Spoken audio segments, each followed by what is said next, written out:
Hey guys, thanks for listening to today's episode of The Watch. It's Book Club Day, so we had the author of today's Double Down Book Club selection, Every Man and Menace. The author, Patrick Hoffman, called in and talked to us. Before that, Andy and I talked a little bit about the possible merger between Fox and Comcast, what that means to the also possible merger between Disney and Fox, and just the merger wars happening and what that means for viewers, what that means for the audience and what it means for consumers of pop culture. It was a really interesting conversation. I just wanted to let you guys know it is obviously World Cup season, so there's tons of stuff going on Ringer FC, so subscribe to that podcast. We're going every weekday with short podcasts that recap the day's action in the World Cup and talk about the next day's action to come. There's some great pieces on the site, including Ryan O'Hanlon's look at Lionel Messi and his history in the World Cup with Argentina.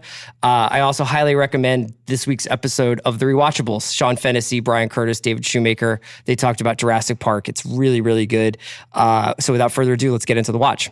I need support staff to clear the room. Stand up and walk, now. Hello and welcome to The Watch. My name is Chris Ryan. I'm an editor at TheRinger.com, and joining me in the studio, he was just acquired for a cash-fronted deal. It's Andy Greenwald! Oh, there are a lot of bids in the mix. Oh yeah, it's true.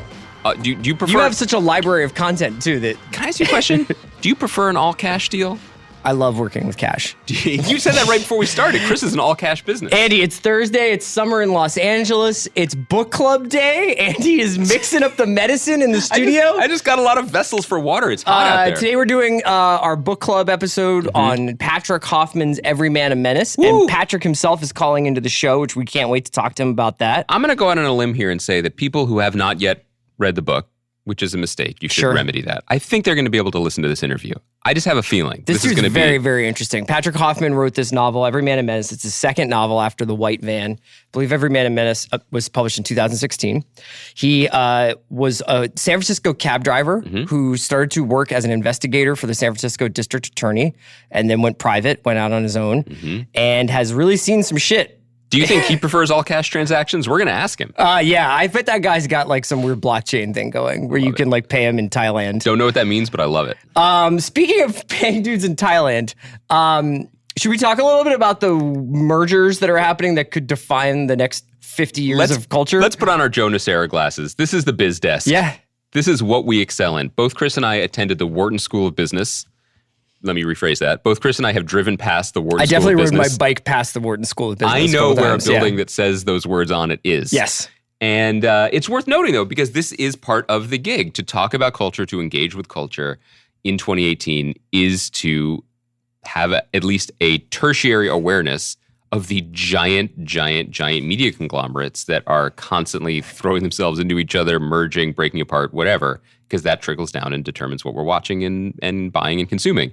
So for a while now, the assumption has been, and we've talked about this on the podcast before, that Disney was going to basically buy Fox. Yes. That there was a deal agreed to in principle in which Rupert Murdoch was going to divest almost everything of his U.S. media holdings, basically. Right, and he was going to keep Fox News and Fox Sports, correct? Yes, and basically sell, and the Fox channel, the broadcast channel, because you can't, there are still, believe it or not, there are still antitrust rules? There are still some laws. And because Disney owns ABC, Disney cannot also own Fox. So under this plan, old Roops would hold on to Fox, but it would be essentially a puppet without a hand inside of it, for lack of a weird... That's how I feel every day. That's a weird metaphor.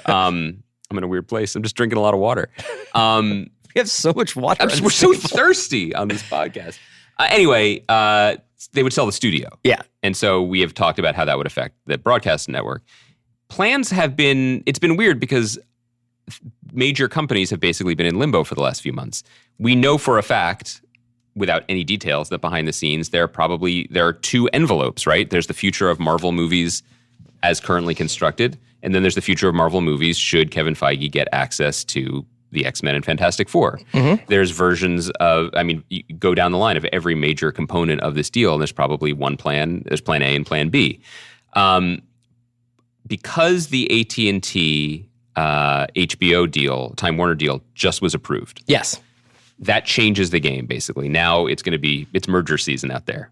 And Comcast, who own NBC and Universal. Speaking of Philadelphia. And yeah, big moves by the Philly boys. Yeah. And they also, I believe, own the Scheinhardt Wig Company.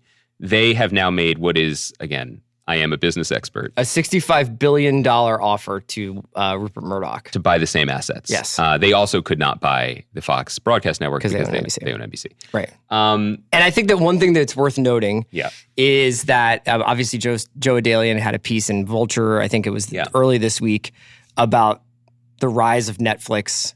And we ain't never going to stop Netflix, and just the puffy in 1997 of companies. And their specific way of making content and how they are flooding the market in a way in which it's truly changing the paradigm of how I think people, whether or not they have the goods yet is one thing, but the fact is that they're pumping so much stuff into the market that they're changing the way I think literally human beings interpret the culture that they receive, because it's not coming on certain days. It's not coming with advertisements. It's not coming week by week. It's got a variety of different run times, and it doesn't care when you watch it. It doesn't care when you watch it, and it's not playing the same quadrant games that networks do in terms of what they need a show to accomplish for it to be a viable property. Netflix can make things that are very specifically marketed to a very specific demographic, and they can put it wide across 190 countries, and there might be people in those 190 countries that share demographic qualities with people in Los Angeles and Iowa and Peru. And I think the way you just phrased it is a really essential way to think about these things, because in the broadcaster's way of thinking about stuff, it's right there in the name. The intention is to be broad. The intention is to make a show that may star people who look a certain way or may be written by people who are of a certain age, but their goal always used to be, let's see how big this can get. Right. Let's reach as many people as possible with this one thing. Narrowcasting does not work for them. Narrowcasting is the business model of Netflix. Yes, yeah. It literally is the business model. So it does not matter to Netflix if the ceiling for a particular show is lower than the ceiling for American Idol in 2003, or I mean, not to poke at a scab, or Roseanne or in Terriers. 2018. Yeah, exactly. It doesn't matter, right? And so I bring that up to say, as Netflix has grown its footprint, not only here, but across the world in a way that I don't think anybody really understood until the last 18 months or 24 months or so, these other major media companies have looked to band together in different ways to combat it, have some sort of answer. And one of the reasons why this Fox merger is so valuable both to Disney or to Comcast is that Disney is planning its own over-the-top app to go and provide Star Wars and their incredible catalog of their library of stuff. Let me just say, one of the most brutal aspects of parenthood is to realize that essentially every Disney movie that your kid wants to watch, you have to pay for. Yes. It's smart. Right. Because you got to. Right. And it's so Disney wants to start its own over the top, and then Comcast has Hulu. And Hulu would be... for Hulu to bring on all these Fox assets would make Hulu... Well, Hulu is partially owned by Fox now, but Yes. the question is who's going to take it over completely. Exactly. So you're talking about a yet-to-be-launched Disney app, Hulu, all trying to compete with Netflix. And then the Fox on the other side of the river here is Apple, which is sort of Which waiting. is not a fox, but you mean in the animal metaphor. No. I mean in the you put the predator. chicken, the farmer and the chicken in the boat, and they're I'm trying to never figure good out at how, that. I can't figure it out either. It was just the predator, but not like a real predator. Like Jacob Tremblay assembling. I just want to put it in terms that our business savvy audience can understand. Yeah, on the other side of the river, Apple is waiting with like more money than it knows what to do with. But they literally don't know what to do with it. They, as we've said before, they can play this game, and they can play on Netflix's stage. They can operate on that level, but TBD whether they know what to do with it. Yeah. And despite the fact that they did hire these very, very savvy, very connected, smart executives from Sony to run their television business, there's still a big question mark. There is much more value in buying buying people who already know how to do it, who already have the relationships in place in the framework that they're existing in. And that's, for example, one of the, I immediately went to the headline item of this fire sale, which was, who's going to get the X-Men property, right? Disney wants to buy the Fox partly for that. Sure, that's cool. They also want to buy it for John Landgraf at FX. They want to buy it for the people who have been making waves successfully in the current marketplace. Yeah, and I think that that's something that's lightly outlined in Adalian's piece is the demand now for talent to fill all these positions. And you're seeing, if you read Deadline, there will be somebody and they'll go from Netflix to Apple, or somebody will leave, this network to go to that network because there's these new positions being created. There's more demand for people to develop, approve, produce, all this content that they're getting. Now, I think that probably the most natural way for Andy and I to react to all this is this good for the audience? Is this good for the viewer? The truth of the matter is that I don't know. I really don't. And I think one of the reasons why I don't know is that I wouldn't have told you 4 years ago that the conversation and the feeling of experiencing whatever you want to call television now would be so drastically different now than it was when you and I first started the podcast. When you and I first started the podcast, TV, at least the TV that we talked about, largely was a build up to and come down from Sunday nights where all these prestige shows were. There was still a real, attention to, you'd come home on Tuesday and say, what's on tonight? I know this sounds corny, and I know a lot of people were DVRing. Now I work at a place where I would say 10% of the people who work at The Ringer have cable. And that is the reality that these companies are dealing with. They are dealing with a reality in which more and more people are saying, I'll go to the movies, but only via Movie Pass. They are looking for ways around the old conventional ways of processing and enjoying culture that we grew up with. This is simply a sea change that we're living through. And these companies are willing to pay outrageous numbers to be a part of that and to get ahead of that and to be a player in that world. Yeah, and I agree. I don't, despite my deep business background, I don't know. I mean, look, you're coming at this largely from an X-Men perspective. Well, an X-Men and a Wall Street perspective. Like I am nothing if not a day trader, and hedge funds are my forte. And the reason I don't watch Billions is because it's just too close to my life. I want to escape at the end of the day. But I honestly don't know what to make of any of this. I think generally competition is a good thing. I think there should be there should be a marketplace where many people can come with their ideas and with their shows and with their voices and with their perspectives. That said, just to take a small example, there was a good run for a couple of years there where the shows that I was championing the loudest at Greenwald, many of them were on Sundance. Sundance Channel is a tiny, tiny boutique network that is part of the AMC suite of networks. And this is at a time when they had Rectify and they had Deutschland 83 and they had Top of the Lake. And I was like, somehow they're making this work. Somehow they're playing the margins and they're making these shows that, these are not broadcasts. These are not for everyone.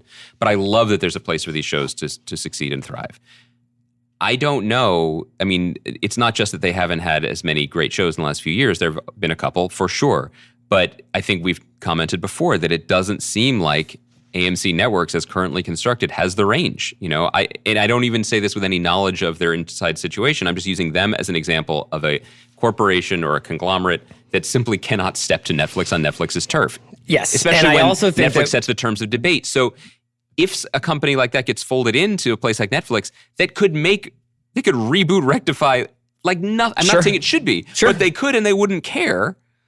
I don't know what we're trading off to get that. I don't know I don't know where to locate value in that transaction other than to say, again, from the consumer perspective, I want a place that can support smaller shows. Yes, and I think that one thing that it's worth noting, and we'll have to keep an eye on with the Time Warner AT&T merger specifically, is when you start bringing telecom giants or tech giants into these other companies, what you're going to start getting is different ideas about the way that content should be made and delivered naturally. Yes. And now there was a sort of, I think, largely quoted, not out of context, but probably taken a little too seriously, where it was a quote from, I don't know if it was Randall Stevenson from AT&T or if it was just somebody who worked at AT&T and talking about Richard Plepler is going to need to get used to the idea of people at AT&T. Richard Plepler, who runs HBO, with Casey Bloys as like the sort of the person who's the president, but Plepler, Plepler is the president of the business. Yeah, and the idea that basically like there might need like 20 minutes of Game of Thrones is what works for phones. Well, right. Or something. I'm paraphrasing the quote, but it was essentially like reconsider the idea of how long Game of Thrones episodes should be for mobile. They're not going to change Game of Thrones because there's one season left, but that comment is really interesting and it will be worth revisiting. not just because there are two things at play here if this merger does happen. Oh, it is happening.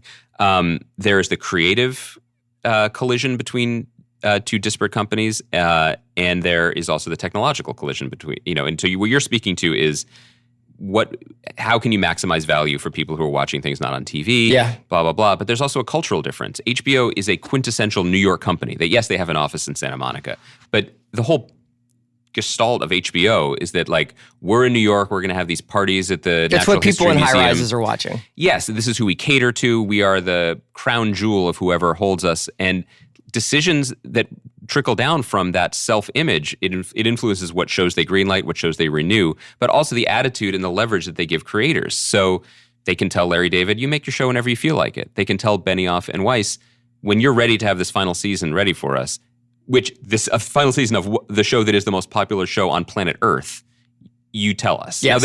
It wasn't that free. Yeah, but what if somebody is like, hey, how about it never stops? How about you guys never stop a season? Why do we have to have quote unquote episodes? Yes, Why don't you just keep delivering packages of content to us every week? Or a company that is in Texas saying, like, we renew people for our digital service plans or DirecTV every year on the year. You need to deliver the content for the people every year on the year. I mean, these are the things that are going to be worked out by people who, I know it's surprising, but people who might have more experience in business than we do. And you know what, honestly, the thing that I'm most curious about, and I know that there's going to be a lot of far-reaching ramifications of all of these mergers and sell-offs and everything, is on a weirdly, like, just practical level.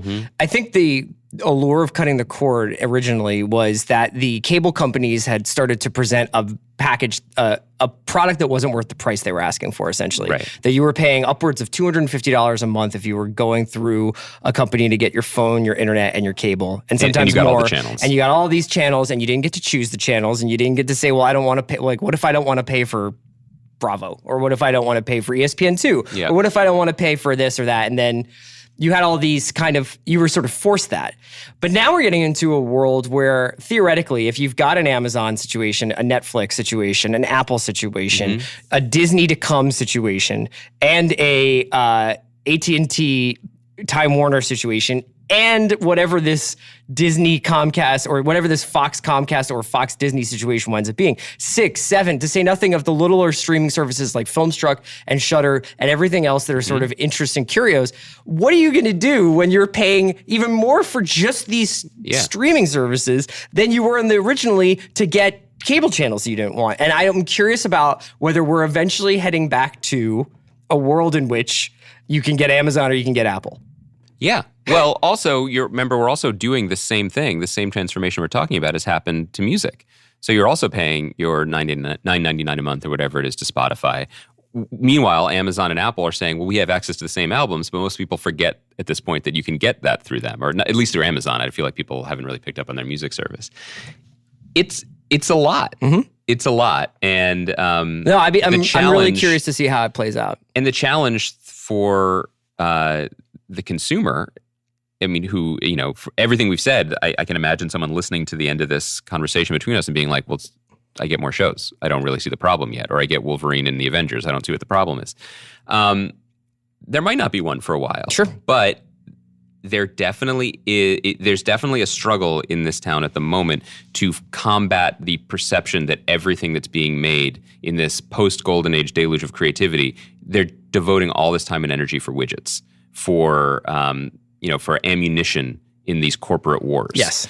Because once you get a thing on Apple TV, you've got to fill it with crap. You just got to fill it. Yeah. You got to fill these holes that they're creating. You mentioned it in relation to executives being hired, but I'm learning this now as I'm going through the process with my pilot. Like, there's limited resources of great actors, of great directors, of great line producers, of great set designers, and I'm happy to fill any of those roles. You give me star and set designer. You give me a list of, like, honestly, what do you think below the line? Of course, I mean, come on, but like, what position do you think you were best suited for? I think I'm like a really solid early Coen Brothers Steve Buscemi type. So I'm going to come in. That's on camera. Yeah. Oh, you want me to be behind the camera? Well, first of all, you'd be wasted back there. If we accept that, what other job on set do you think you could cover?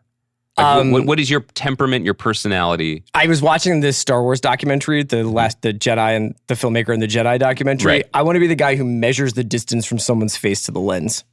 Really? Yeah. Now, is that because It just seems like that's good. One job I could handle. But I feel like there's secret difficulty. Like, are you good really, really close to people?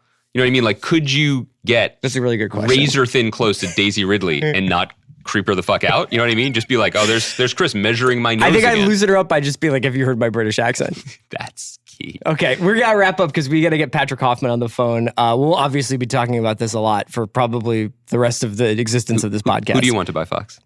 Me personally? Yeah. I don't know, man. I don't have like a dog in this fight. I want the Roy family. You just from want Succession. X-Men on. You just want X-Men. I don't care about that. We'll be right back after a word from our sponsor. All right.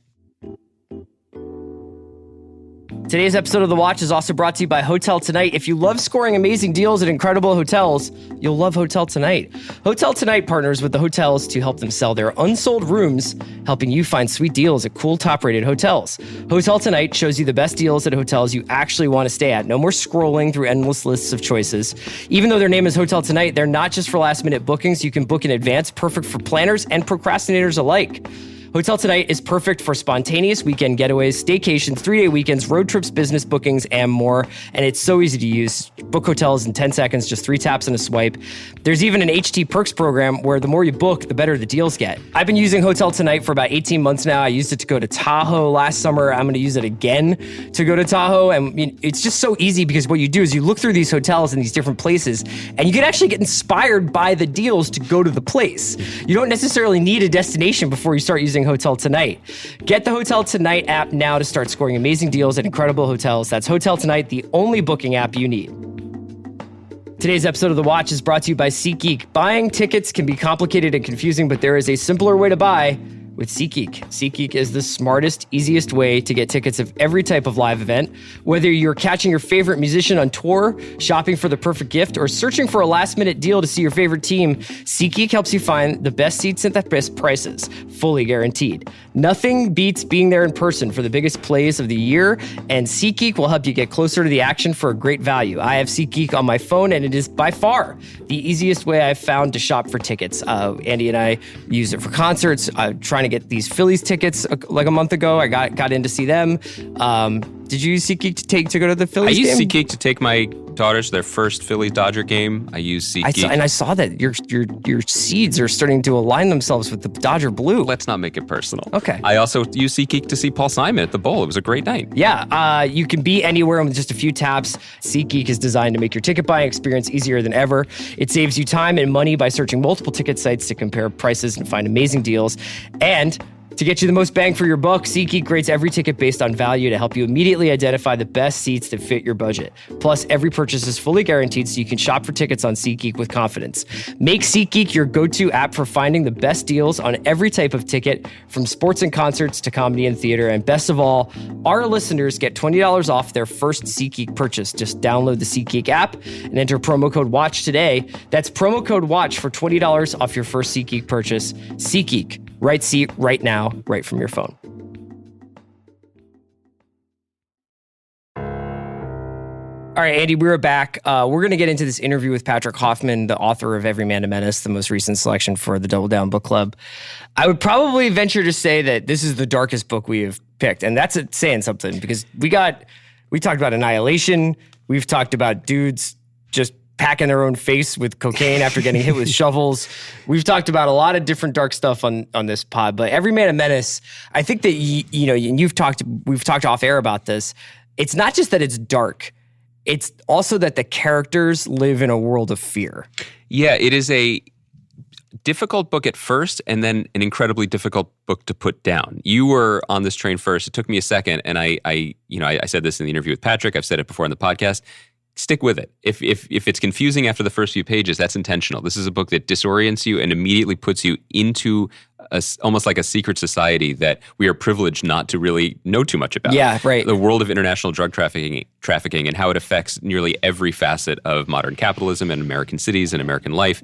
It is a thrilling, disturbing read, and it's written with a clarity, a focus, and ambitious level of style that I just found really, really compelling. Yeah, there's this quote from this Don DeLillo book that I always go back to called Libra, which is about Lee Harvey Oswald. And at one point, one of the characters says to someone, there is a world inside the world. Mm-hmm. And it's this idea, basically, that just outside of your personal experience, just beyond touching distance, there is not like another reality, but just like this shadow world with shadow economies and shadow sets of manners and sets of ethics and sets of rules and sets of consequences.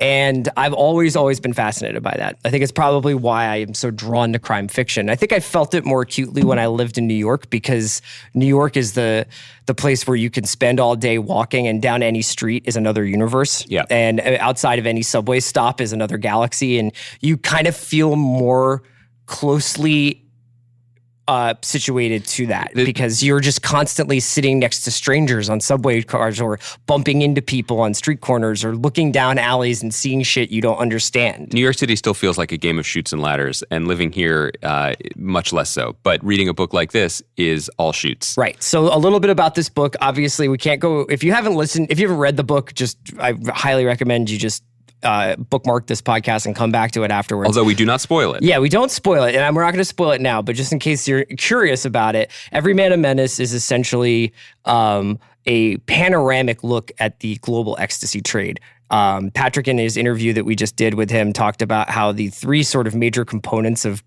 drug trafficking is production, movement, and sales. And this book takes a look at each element of that through a series of interconnected characters in San Francisco, Miami, and Asia. And it is a book that's really infused with a dread, but it is also a fascinating read to see the lattice work of how a pill gets made one place, is shipped through this place, and is sold in this place, and all the different lives that touches and destroys, but also props up. And the characters in this book are indelible in a way that I don't know necessarily. It's like, you're not going to be like, that's like Jackie Brown, or that's like John Travolta in Pulp Fiction. They're not cool in that way, but they will not leave you. Yeah, even though they may leave the earth in the course of the book. Sure. Let's get into our interview with Patrick Hoffman, the author of Every Man a Menace. Andy and I are so happy. This is always a thrill when we get to actually talk to the people who write the books that are in the Double Down Book Club. And this is a real thrill for me, because I've been pretty obsessed with Every Man a Menace for 6 months now, I think. Patrick Hoffman is online. Patrick, thank you so much for joining us. Man, thank you guys for having me. I'm very excited. So, Patrick, I wanted to ask you, you have one of these backgrounds that I think probably is the first question of any interview that you have, because you worked as an investigator before. But I know you were driving, rather than find out how you made the leap from investigator to writer, I was kind of curious. I know that you were also working as a cab driver in San Francisco for a while before you were investigator. So how did you make that leap from cabs to investigations? Yeah, well, I was driving a cab for about 4 years in San Francisco. You know, I was a little burnt out with it and didn't know where my life was going. I was about 27 years old, and a friend of mine was investigating death penalty cases. I said, man, that sounds cool. How do you get into that? And she pointed me toward a private investigator, and he suggested I work for the public defender, or an intern at the public defender's office in San Francisco. So I did that for 6 months while I was still driving. And then I got hired by a private investigator named Tim O'Brien, and worked for him for 4 years, and then went back to the public defenders and worked for them for 5 years. So I feel like people who are drawn to that line of work, there's probably two types of people. There's a person who becomes an investigator and then confirms all of their worst fears and horrors about the world. And then there's the kind of person who becomes an investigator and is shocked by the types of depravity or just human behavior that he or she witnesses.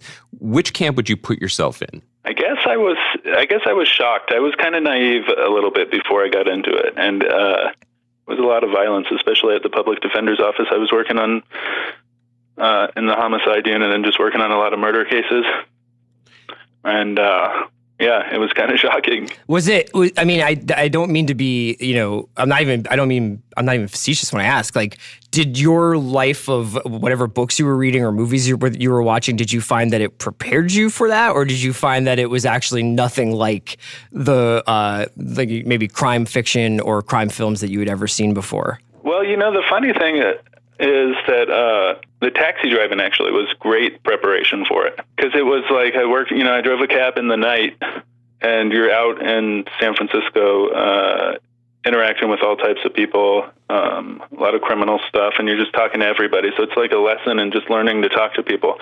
Now that we have Ubers, at least in New York, they don't talk anymore. But back then it used to be like I would talk with every passenger. So it was a way of learning how to talk to people. I definitely encourage you to have an UberX experience in Los Angeles if you miss talking to people. Someone was saying that you get a lot of talking in LA. Yeah, New York is just silent. Pretty chatty. I hear there's a lot of pitching of. Do you want to hear my band? Do you want to hear my trance remix of this Dua Lipa song? Yeah. One of the things about the book that I think is so brilliant is the way that you very methodically and gracefully reveal the connections between your characters, reveal the connections between small acts of violence and larger acts of capitalism that happen in the world that you're depicting. Can you talk a little bit about the discovery in your own life of the connections between things, the threads that ran through, the one case that you maybe uncovered working for the DA or the person you spoke to driving a cab, and how they got larger? Because the book, and I'm hoping people will either have read it or will read it, is just really incredible the way it goes from the micro to the macro and back again. Yeah. So basically the way the book happened, and I think it happened in the construction of the form of the book, kind of made those connections happen. But I was working on a different novel at the time, just starting pretty well into a different novel, and a friend of mine, a private investigator, called and said, did you know that ecstasy comes from a tree in Cambodia? They get saffron oil as precursor, and one of the places they would do that was in trees in the jungle in Cambodia. He's like, you should write a book about that. And then at the same time, I was reading that book, McMafia, you know that one? Sure, yeah. Came across a sentence in there that was just talking about that drug trafficking is about, there's three parts to drug trafficking: the making, the moving, and the selling. And so when my friend, the private investigator, Andrew Koltuniak, he's a great investigator, shout out to Andrew, said that line from the McMafia book came to mind. I was like, yeah, that would make a good story. You'd have the making in Cambodia with the saffron oil, moving, some Israelis moving this stuff, and then selling it in the Bay Area. And then I kind of just put that to the side, and the book I was working on took place in a prison in California, and it was just like about these Aryan Brotherhood guys. And so I went down to meet with my editor. I had just sold The White Van, and I had another book, a 2-book deal. So I went down and talked to him in New York, and he's like, what are you working on? I said, I'm working on a thing about the Aryan Brotherhood. It all takes place in prison. And he was like, you got any other ideas? It reminds me a little bit of the pilot in Airplane. Yeah. It's just like, you ever write a book about the Aryan Brotherhood, Timmy? I mean, it's, yeah, so then I was like, well, there's this other thing about ecstasy. He's like, you should do that one. Yeah. I think you should do that one. I'll give you a little bit more money to go to Cambodia to research it. I wish it was more like the guy from Barton Fink is like, do they have to be brothers? Yeah, exactly. What about these guys? These Aryan Brotherhood? What if they were just cousins? So you have this chain of distribution and creation that I think you're totally right. I get it. Like when someone pitches that to you, you can imagine how that makes a story. But you took it an extra step. And one of the really tremendous things about Every Man a Menace is the way it confounds our expectations in the delivery of the story. And I experienced this myself, and I talked about it on the podcast, and I tell other people who pick up the book. If you are disoriented by the first section in San Francisco, that is intentional. The story sort of unfolds outward like petals in a flower or something. It's remarkable the way you do it. But there is that deep, unsettling disorientation in the beginning that I now appreciate even more. Can you talk a little bit about how you constructed the novel and how you settled on this particular construction? Yeah, so that ended up being just fixing. The construction came out of fixing problems that existed. So when I first wrote it, I said I'm going to do these 3 parts. So I started with the San Francisco part, and then I got into the Miami section, and then actually in the original first draft, the 3rd section all took place in Cambodia, and And I really loved that part. And then I had people read it, like 5 of my friends read it, and my agent, and all 5 of them, without talking to each other, all said, we like it, but we don't like the Cambodia part. It's just not connected to the other ones. So that Cambodia part got boiled. You know that part in Thailand where Moisey gets called in by the boss guy, Nana, and he's telling him that short. He tells a short story about being in the jungle, and so that was that whole section got boiled down to those 2 pages. Wow. And then I was like, then the people were like, you got to tie it together more. So originally I didn't have the part in Miami where Jackie, where it follows her after the ripoff. It just ended when she's let go. And then, so the book really wasn't, now I see it really wasn't working in the first draft. And then having Jackie, you can take her back to San Francisco and tie it all back together. You're talking about specific characters, and one of the things I found fascinating about the book, and I don't know if this is intentional at all, but Andy and I have been talking about crime novels here for a couple of years now, and I think we always recognize when someone's playing with our preconceived notions or playing with archetypes, sort of upsetting the apple cart of a traditional cop novel or a traditional bank heist novel or whatever. But what you're doing here is I felt like Raymond was a character that at first glance I knew, and it almost felt like I was waiting for Raymond to say, I only need to do one last score or something. But as the Raymond section in the beginning goes on, you start to feel more and more like this is not somebody that you've seen before. And then as the book goes on, each character feels more and more unique and more unlike, like to where you end up with Gloria. And Gloria is this incredibly original creation to me. How did you base these on real people? Are there 1-for-1 likes in the world of some of these people, or are they amalgamations of characters that you would come across in your work in the past? Thank you for that. I think I'd take a little bit here and there. They're not straight up people, but like for the Shadrach character, I did know a guy named Shadrach. I had a case I worked on where he was the defendant. We were representing him, and he was crazy, kind of like Shadrach was. He has one of the best tattoos I've ever seen, by the way. What was it? It was or one of the darkest tattoos. It was on his eyelids, game over. Jesus. Terrific. So he's super into Bill Paxton and Aliens, or is he? Yeah. Yeah. So like him, so basically just taking his name a little bit and a little bit of his, his uniqueness. I'll say his uniqueness. And then with Gloria, I met a woman once that was kind of mixed up in Filipino crime world in San Francisco, but just not like Gloria was, but like more fringe character. But I kind of based Gloria a little bit just physically on that woman and some of the stuff she said. But most of it's kind of is made up mainly. The Raymond thing, interestingly, Raymond was the character that was in the prison on the book I was working on. So in the first book that I didn't write, or that I was working on, Raymond was in prison, and like Arthur, his boss, was in prison with him there. So I just kind of took him out of prison for the first section. One thing that Chris and I like to talk about as we go through authors that we love and books that we love that could, more or less be grouped under this genre of crime novels is the level of how much emotion is in them versus how much clinical detail. And, that's a sliding scale depending on the author and certainly depending on the preference of the reader. And one thing that I really admired about your book is that it is methodical. I can tell that you were probably a pretty good investigator, or that you didn't take bad shortcuts as a taxi driver, because the level of detail is really commendable and remarkable. But there is an emotion that pulses through this book that was unexpected to me, and that was fear. The characters, when characters who are living high or living low, but in these different opportunities given to them along the way, when they are afraid of things, it is all-consuming and total, and it's not a typical emotion that you would expect from people hardened prisoners or people who are in a life of crime. Can you talk about where that came from? Yeah, sometimes I worry that it's my only trick, my one skill is that like kind of dread feeling. You know what it is? I think what it is that the criminal defense work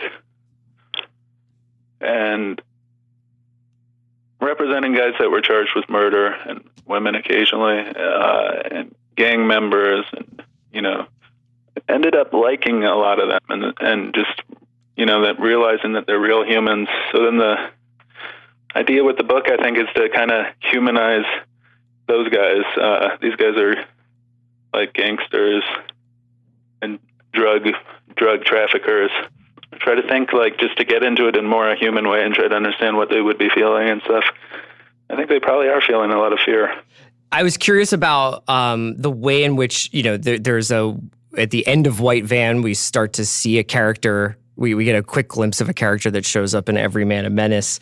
In your mind, and I don't know what the next book you're working on, but I went to talk a little bit about whether or not you see your works of fiction to be interconnected, and that you're essentially going to continue to use characters as background players in one book or one section of a book, and then main characters in another. Because it was one of the most thrilling parts about this book is to see, Moisey, kind of be in. Seem like just a sort of bit player in one section of the book, and then get his own sort of deep dive in a next. Can you talk a little bit about how you view the fictional world you've created? Yeah, well, I mean, I do love the idea of that, and there's other parts too. I don't know if you noticed it, but there's a section when Raymond and Shadrach are driving, and it's really small, but they are on the freeway and they see a white van. Oh God! And then, so the idea was they were seeing the white van, and that. From the white van as it was driving back to San Francisco. I didn't notice that. That's great. Yeah, it's really hard to catch that one. But and then Raymond mentions that he, his last woman that he was with was a girl named Emily from the Tenderloin. Oh wow. And then so I love that. I really love Alan First, and he does that a lot. And, yeah. Oh yeah. So I love the way that he does that with the universe. One problem that I ran into is it creates some problems for adapting it to movies. It makes it harder different people are to sell them individually, optioning it and stuff. It kind of created a problem. I actually had to change some of the stuff to make it less connected. Oh, that's interesting. Which is a shame and embarrassing to admit. But it's also the fact that you run into a believability problem, because while Alan First has many characters that recur, there seems to be there's an inexhaustible supply of dapper international figures who can sometimes be spies but sleep with people, and every book has its own. I do want to ask you about the potential for this book and your other books to live on in other mediums, but I had to ask, you mentioned Jackie before, and again, we're trying not to spoil the book too heavily for people who are maybe listening to the interview but haven't yet finished the book. She plays such an interesting role in the narrative, and the title sort of comes into focus at the very end when what has been a pretty testosterone-filled adventure in a lot of ways becomes almost matriarchal in a way, and women are given the last word. In what you've said so far, it suggests that that there have been you were basically workshopping different versions of what became this book. Can you talk about the discovery of that connection between Gloria and Jackie at the end, and the final thought that you leave the readers with? Yeah, I mean, I think you're exactly right. And that's what I was going on, was just trying to have the women. In the end, I realized that the women should. Well, the women are a menace too. It's not that they're like the good ones in the end. They are also a menace, but they kind of come out on top. And I thought that was just another.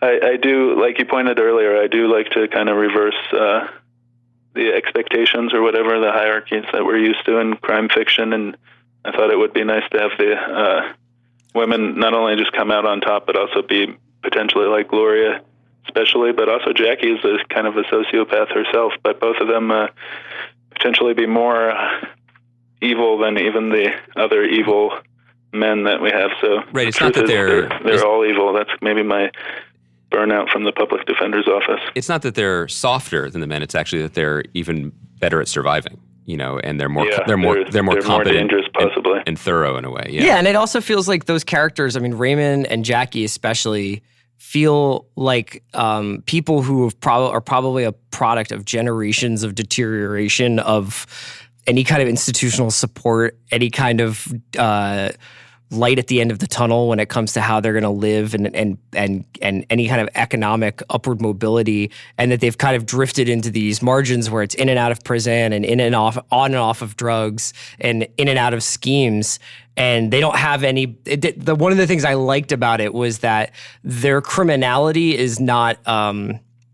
It's not abnormal in this world. Like, this is just kind of like what everybody does. And I thought you did it in a way that wasn't over romanticizing, but also was very straightforward about the fact that this is the reality for a lot of people. It's not like they have a family that's turned their back on them. Maybe the family has kind of disintegrated over the years or whatever. And I thought that was a fascinating component of both books, but especially Every Man in Menace. Yeah. They're just like working class criminals trying to get by. Do you can you talk at all about future plans, both potentially for this book as a on television or in the movies, but also just now 2 books in, having done this research and lived in this world, how you see your project going forward, just as a writer, the types of stories you want to tell and the world that you have access to? Yeah, I think for Every Man a Menace, company Studio 8 is developing it. I shouldn't talk about what they're doing exactly because they haven't announced it, but they've got really good plans, and I'm very excited, and I totally agree with their what they're thinking about. They have that movie White Boy Rick coming out right now. Did you guys see the trailer to that one? Yeah. That looks awesome. So I think they're doing a good job on that. So I'm very excited about what they're doing it as a movie. And then for myself, I'm working on a novel, and the novel actually came from a TV pilot that I wrote, and then my agent was like, "You got to write this as a novel. Will you listen to me?" And again, like the last time I was halfway into another one, I was like, "All right, I'll listen to you. I'll do it as a novel." Is it about a prison gang in Cambodia? Yeah, seriously, you should just combine the two and just stick it to them. Yeah, there it is. I love film, and I love TV and stuff too, so I'd be very happy to get into that also. It gets kind of lonely writing novels, Well, we're going to have you back on at some point to talk about favorite shows and favorite movies. We got to wrap up there, but Patrick, thank you so much for taking the time to call in, and it's just an incredible novel. And I think everybody I know who's checked it out is just blown away by it. Thank you guys so much. I really appreciate it. All right, man. Take care. All right, you too. All right, we'll be back on Monday. Thanks for listening to The Watch, and we'll probably hit Succession and Westworld on Monday. So take care.